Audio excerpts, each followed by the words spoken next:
You did everything correctly. You researched the company before the interview. You dressed with intention. You asked smart questions at the end. You sent the follow-up email within 24 hours because someone once told you that was the move. You got the offer. You accepted it. You showed up on day one ready to prove that they made the right call, and you believed that was the beginning. It wasn't. The beginning happened before you arrived. The assessment had already started. And by the time you were shaking hands in the lobby, certain people in that building had already formed an opinion about you, one you were never going to be told, never invited to contest, and may never fully recover from. The game began before you knew you were playing. My name is Zara, and today we are going to talk about why most new hires get marked inside the first 30 days, and why that mark tends to be permanent. Picture someone, no name, no background, just someone who just started a new role. They arrived early on the first day, not performatively early, just careful, because they understood this was a moment that mattered. They were warm in meetings, deliberate in how they introduced themselves, and they asked considered questions. Not too many, measured. They stayed visible without being loud. They helped a colleague with something outside their immediate remit because it seemed like the right thing to do. By the end of week 2, they felt good. Not arrogant, just settled. They were learning the systems, understanding the language of the place, and reading the room correctly. What they didn't know was that 3 separate people had already discussed them. Not in an official meeting. In the spaces around official meetings' hallways, quick messages, a 30-second exchange while waiting for a lift. And the word used in one of those conversations, the word that stuck, that got repeated, that became the shorthand, was a word that person would never hear. Not a cruel word. Not a dramatic word. Just a word, a label, quietly agreed upon, and from that moment, everything that person did was filtered through that label. Every contribution, every question, every misstep, all of it now landed inside a frame that was already built. They thought they were still being assessed. They were not. They had already been assessed.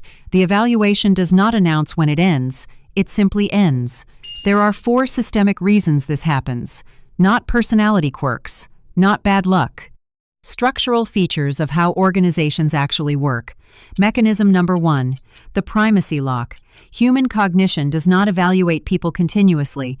It evaluates people once early and then spends the rest of the relationship looking for evidence to confirm that first read. Psychologists call this the primacy effect. Organizations run on it. When a new hire enters a workplace, colleagues and managers are not operating with a blank slate. They are operating under cognitive load. They have existing priorities, political concerns, projects already in motion. They do not have the bandwidth to form a new, nuanced opinion week after week. So they form one quickly, file it, and move on. This means the first impression is not just important, it is, functionally, the only impression, because every impression after it is processed through the lens of the first.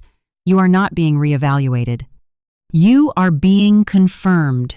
Mechanism number 2, the invisible scorecard. Every organization has 2 sets of performance metrics. The visible ones are written down deliverables, targets, review criteria. Every new hire knows these exist because they are handed to them in some form. The invisible ones are never written down. They include whether your communication style reads as confident or as someone seeking reassurance, whether you ask questions that signal strategic thinking or questions that signal you are waiting to be directed, whether the senior people in the room seem energized or slightly flattened after an interaction with you. These invisible metrics are what actually determine trajectory. And they are being recorded not in any document you will ever access, but in the mental models of the people who decide who advances and who stagnates. New hires train obsessively on the visible scorecard. The invisible one is the one that counts. The metrics that determine your future are the ones no one will ever show you. Mechanism number 3, the compression effect. In a long-standing relationship, a single bad interaction is buffered by dozens of previous ones. It gets absorbed. It does not define anything. In a new role, there is no buffer. Every interaction is disproportionately weighted because there is nothing else to average it against.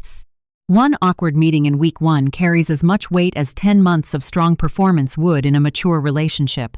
This is not irrational behavior from the people watching. It is a rational response to limited data. They do not know you yet. So everything you do early is data in a near-empty dataset, and the statistical weight of each data point is enormous. The compression effect means that a single misread interaction, one question that landed wrong, one moment of visible uncertainty, one meeting where your energy seemed slightly off, can anchor a perception that takes a year to move, if it moves at all. In a new role, you do not get to have a bad day. Mechanism number 4. The silent consensus perception in workplaces does not form individually. It forms socially. When one person forms an early impression of a new hire, they do not keep it private. They mention it casually, in the language of observation rather than judgment. They seem a bit hesitant. I'm not sure they fully get how things work here yet.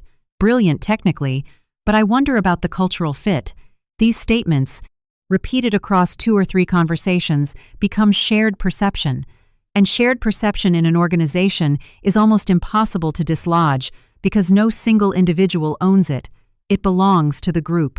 Changing it would require every member of the group to independently revise their view, which almost never happens without a dramatic, visible event that forces recalibration.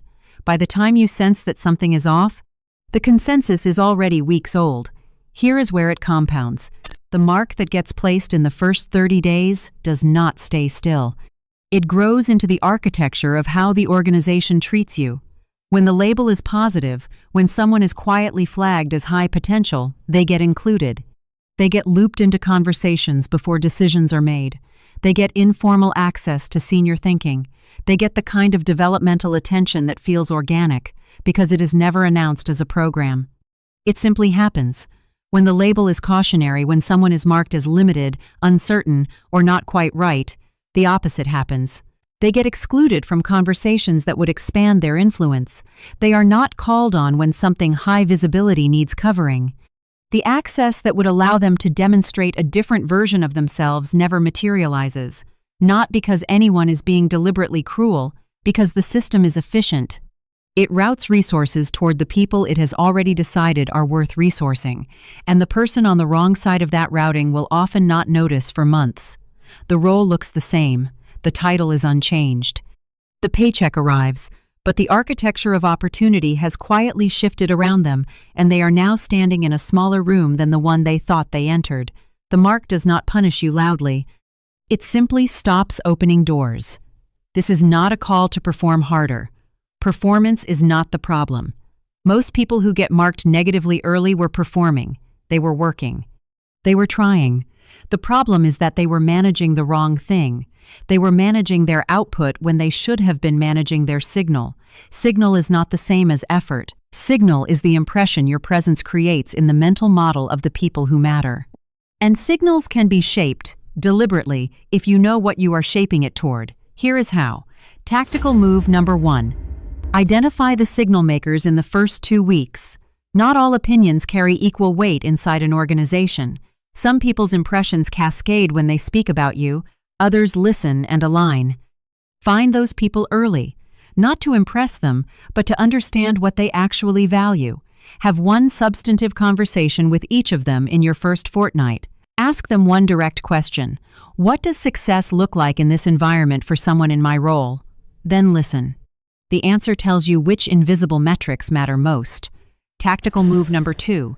Make your reasoning visible, not just your results. Most new hires present conclusions. The people who get marked as high potential present their thinking. In meetings, in messages, in how they frame a question, they show the architecture of how they process problems. This signals the kind of judgment organizations promote, not just the kind of work they appreciate. When you are new, your output is unproven. Your reasoning is all you can demonstrate immediately. Tactical move number 3. Compress your own feedback loop. Do not wait for formal check-ins to understand how you are landing.